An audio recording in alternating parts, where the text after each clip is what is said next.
Hello friends, welcome to my channel. इस video में हम लोग देखने वाले हैं जीव विज्ञान यानी बायोलॉजी के मोस्ट इम्पॉर्टेंट 50 क्वेश्चंस के बारे में, जो कि कहीं ना कहीं किसी न किसी एग्जाम्स में पूछे गए हैं। तो फ्रेंड्स, वीडियो को आखिरी तक देखना। वीडियो अच्छी लगती है तो लाइक शेयर सब्सक्राइब जरूर से करना, ठीक है। तो चलिए बिना देरी के वीडियो स्टार्ट करते हैं। पहला क्वेश्चन है, जीव विज्ञान का जनक किन्हें कहा जाता है। तो जीव विज्ञान का जनक किन्हें कहा जाता है? लेमार्क, अरस्तु, लेवोसियर या रॉबर्ट हुक। तो आंसर हो जाएगा अरस्तु, ठीक है। अगर आपको पूछा जाता है कि जंतु विज्ञान का जनक किन्हें कहा जाता है, तो भी आंसर क्या हो जाएगा? अरस्तु। अगला क्वेश्चन है, साइटोलॉजी कहलाता है जीवाणुओं का अध्ययन, फसलों का अध्ययन, कोशिकाओं का अध्ययन या जनसंख्या का अध्ययन। तो साइटोलॉजी किसको कहते हैं? कोशिकाओं के अध्ययन को साइटोलॉजी कहा जाता है। ओके। अगला प्रश्न है, लाल रक्त कणिकाओं यानी आरबीसी का निर्माण हमारे शरीर पे कहाँ पर होता है। तो आरबीसी का निर्माण होता है हमारे शरीर में अस्थि मज्जा में। ओके। अगला प्रश्न है, राइबोसोम निम्नलिखित में से क्या कार्य करता है? प्रोटीन का संश्लेषण, प्रकाश संश्लेषण, वसा का संश्लेषण या श्वसन। तो राइबोसोम जो होता है वह प्रोटीन का संश्लेषण करता है। ओके। अगला प्रश्न है, आहार नली में अंगों द्वारा स्रावित कौन सा रस वसा के पाचन में महत्वपूर्ण भूमिका निभाता है? तो अग्नाशयी रस, हाइड्रोक्लोरिक अम्ल जिसको श्लेष्म में कहते हैं, पित्त रस जिसको अग्नाशयी रस कहते हैं, लार जिसको हाइड्रोक्लोरिक अम्ल कहते हैं। तो आंसर आपको बताना है। आंसर हो जाएगा इसका हाइड्रोक्लोरिक अम्ल जिसको श्लेष्म कहते हैं। ओके। अगला प्रश्न है, शरीर की सबसे बड़ी ग्रंथि कौन है? तो शरीर की सबसे बड़ी ग्रंथि है थायराइड ग्रंथि, ऑप्शन नंबर डी। ओके। साथ में आप आंसर रिकॉल करते जाएंगे, जितना भी आपने पढ़ा है उस सारी शक्ति लगा दीजिए आंसर रिकॉल करने में और मेरे साथ साथ आंसर करते जाइएगा। मनुष्य में ऐच्छिक गतियों का नियंत्रण किसके द्वारा होता है? सेरिबेलम, थायराइड, सेरिब्रम या इनमें से कोई नहीं। तो इसका आंसर हो जाएगा सेरिब्रम। ऐच्छिक गतियों का नियंत्रण हमको क्या करना है क्या नहीं, या सेरिब्रम के द्वारा होता है। अगला प्रश्न है, शरीर का तापक्रम कहाँ नियंत्रित होता है? स्पाइनल कॉर्ड, हाइपोथैलेमस, थायराइड या पिट्यूटरी। पिट्यूटरी सबसे पहले क्या है मुझे बताइए। तो पिट्यूटरी जो होता है वह सब शरीर की सबसे छोटी अस्थि मज्जा होती है, यहीं पे रहती है। कहाँ पे रहती है? ये कान में पाई जाती है पिट्यूटरी। ओके। तो शरीर का तापक्रम कहाँ नियंत्रित होता है? तो हाइपोथैलेमस के द्वारा नियंत्रित होता है। ओके। सही आंसर है बी। निम्न में से कौन सा एंजाइम लार में पाया जाता है? तो लार में पाया जाने वाला एंजाइम है पेप्सिन, ट्रिप्सिन, काइमेटोट्रिप्सिन या टाइलिन। तो लार में पाया जाने वाला एंजाइम है पेप्सिन। ओके। ऑप्शन नंबर ए। वह प्रक्रिया जिसके द्वारा मनुष्य श्वास ग्रहण करता है और छोड़ता है उसको क्या कहते हैं? श्वसन कहते हैं कि श्वासोच्छ्वास कहते हैं कि निःश्वसन कहते हैं या इनमें से कोई नहीं। तो आंसर हो जाएगा श्वासोच्छ्वासी क्रिया, जिसके द्वारा मनुष्य सांस लेता है और सांस छोड़ता है, श्वासोच्छ्वास कहते हैं। श्वसन नहीं मार के आना है, ठीक है। मनुष्य के मस्तिष्क की सबसे बाहरी झिल्ली कौन सी है? तो सबसे बाहरी झिल्ली है मनुष्य की, इसका आंसर हो जाएगा ऑप्शन नंबर सी, यूरामीटर। ओके। अगला प्रश्न, किस तत्व के कारण थायराइड ग्रंथि में असामान्य वृद्धि होती है?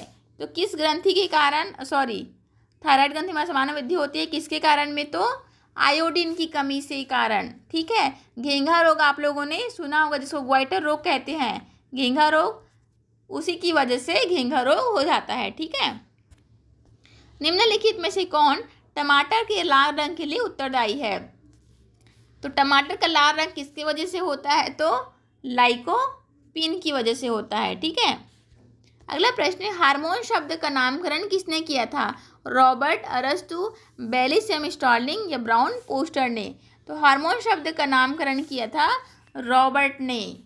अगला प्रश्न, गुर्दे की कार्यात्मक इकाई कौन सी है? एक्सॉन, न्यूरॉन, नेफ्रॉन या धमनी। तो गुर्दे की कार्यात्मक इकाई किसको कहते हैं? नेफ्रॉन को कहते हैं। मोस्ट रिपीटेड क्वेश्चन है, आप याद रखेंगे। दुनिया का सबसे बड़ा पुष्प कौन सा है? कमल, सूर्यमुखी, रेफ्लेशिया, वाटर लिली। तो इसका आंसर क्या हो जाएगा? रेफ्लेशिया दुनिया का सबसे बड़ा पुष्प है। अगला प्रश्न देखिए, मानव शरीर का सबसे कठोर भाग कौन सा है? हड्डियाँ, खोपड़ी, इनेमल या नाखून। तो मानव शरीर का सबसे कठोरतम भाग होता है इनेमल। कहाँ पे पाया जाता है? तो यह दांत में पाया जाता है। साथ ही दांत जो होते हैं वह 4 प्रकार के होते हैं। कौन कौन सा आप मुझे नाम कमेंट करेंगे, ठीक है। अगला प्रश्न, ये तो फिर वही आ गया, इनेमल हमने देख लिया आंसर। मानव शरीर में एड्रेनल ग्रंथि कहाँ स्थित होती है, आपको बताना है। तो एड्रेनल ग्रंथि स्थित होती है यकृत के ऊपरी भाग पर, वृक्क के ऊपरी भाग पर, या प्लीहा से संलग्न होती है, स्फिनॉइड अस्थि से संलग्न होती है। तो इसका आंसर हो जाएगा ऑप्शन नंबर बी, वृक्क के ऊपरी भाग पर एड्रेनल ग्रंथि होती है। टेस्टोस्टेरोन हार्मोन कहाँ से स्रावित होता है? अंडाशय, वृषण, यकृत या मस्तिष्क? तो टेस्टोस्टेरोन स्रावित होता है वृषण से। ओके, एक सेकेंड, ये हो जाएगा वृषण से। टेस्टोस्टेरोन को पुरुष हार्मोन भी कहते हैं, ये आप लोग याद रखेंगे। अगला प्रश्न है, निम्नलिखित में से कौन सा पदार्थ आरएनए एवं डीएनए दोनों में पाया जाता है? एडेनिन, थायमिन, यूरेसिल या इनमें से कोई नहीं? तो कौन सा पदार्थ पाया जाता है? तो थायमिन जो है वह दोनों में पाया जाता है। आयोडीन की कमी से मनुष्य में होने वाला रोग कौन सा है? तो कौन सा रोग है, जल्दी से बताइए। तो जानते हैं कि नहीं आप लोग? तो क्रिटिनिज्म को बोलते हैं आयोडीन कमी से होने वाला रोग। द्विनाम पद्धति के प्रतिपालक कौन है? डार्विन, थियोफ्रेस्टस, लिनियस या हिप्पोक्रेटस? तो द्विनाम पद्धति के प्रतिपालक है Darwin ji. Okay, option number A. अगला प्रश्न है, किस फाइलम की जंतुओं में ऊतक नहीं पाए जाते हैं? तो किस में ऊतक नहीं पाए जाते हैं? तो मोलस्का, ऑप्शन नंबर ए। अमीबा जनन करता है किस प्रकार से? तृतीयक संलयन द्वारा, द्विमुखंडन द्वारा, मुकुलन द्वारा या निषेचन द्वारा? तो कैसे जनन करता है? तो मुकुलन द्वारा। ओके। साइनोकोबालामीन निम्न में से किसका रासायनिक नाम है? तो साइनोकोबालामीन का रासायनिक नाम है vitamin B12। Okay, vitamin B12 को ही साइनोकोबालामीन कहते हैं। इसकी कमी से कौन सा रोग होता है? तो इसकी कमी से रक्त की कमी हो जाती है शरीर में, ठीक है, इसलिए भरपूर मात्रा में होना आवश्यक है। आलू है एक, आलू क्या है? आलू एक प्रकार का तना है, ठीक है। अगर आपको पूछा जाए हल्दी और अदरक क्या है, मतलब तना है कि जड़ है, तो उसका आंसर भी तना ही हो जाएगा, ठीक है। ऑक्सीजन हार्मोन की खोज किसने की? ऑक्सीजन हार्मोन की खोज की थी डार्विन ने, ऑप्शन नंबर ए। निम्न में से कौन सा पादप हार्मोन है, आपको बताना है। Insulin, thyroxine, oestrogen, cytokinin? तो पादप हार्मोन कौन सा है? तो साइटोकिनिन, ऑप्शन नंबर डी। गैसीय स्थिति में पाया जाने वाला हार्मोन कौन सा है? तो इसका आंसर हो जाएगा एथिलीन। साथ में आंसर करते चलेंगे आप लोग। एथिलीन गैसीय अवस्था में पाया जाता है। पौधे का कौन सा रोग रिंग डिजीज के रूप में जाना जाता है? जैसे एक होता है त्वचा में रोग, मानव शरीर में त्वचा में रोग होता है, रिंग वर्म कहते हैं उसको। तो पौधों में होता है उसको रिंग डिजीज कहते हैं। कौन सा? Wilt of potato, option number C. Greg and Ferret wilt of potato, ये टर्म आप याद रखेंगे, ऑप्शन नंबर सी। निम्नलिखित में से पुंकेसर का भाग कौन सा नहीं है? तो पुंकेसर का भाग तंतु भी होता है, परागकोश भी होता है, इनेक्टिव भी होता है, लेकिन अंडाशय जो होता है वह स्त्री केसर का भाग होता है, आप लोग याद रखेंगे। अभी मैंने थोड़ी देर पहले क्या बताया था कि पुरुष वाले लिंग का निर्धारण कौन करता है? तो टेस्टोस्टेरोन, वो भी आप याद रखेंगे, ठीक है, जंतु विज्ञान से संबंधित। ये तो वही आ गया। निम्न में से कौन मैक्रोन्यूट्रिएंट एलिमेंट नहीं है? तो कार्बन, बोरॉन, क्लोरीन या कॉपर? तो इसका आंसर हो जाएगा कार्बन, ऑप्शन नंबर ए। एक हाइड्रोफाइट होता है, एक जलीय पादप रोग, जड़ विहीन पादप या समुद्री तंतु? तो इसका आंसर हो जाएगा जलीय पादप। अगला प्रश्न है, वर्तमान आनुवांशिक विज्ञान का जनक कौन है? तो वर्तमान आनुवांशिक विज्ञान का जनक अगर आपको पूछा जाए तो ग्रेगर जॉन मेंडल को वर्तमान आनुवंशिकी का जनक कहते हैं, ठीक है। अगर आपको सिर्फ आनुवंशिकी विज्ञान का जनक पूछ दिया जाए तो भी ग्रेगर जॉन मेंडल होगा, वर्तमान लिखने से यहाँ पे चेंज नहीं होगा आंसर, ठीक है। अगला प्रश्न, मनुष्य के लिंग का निर्धारण कैसे होता है? कि वह लड़का होगा या लड़की, इसका निर्धारण कैसे होता है? तो देखिए, लिंग गुणसूत्र जो पिता से ही स्थानांतरित होते हैं, बिल्कुल सही।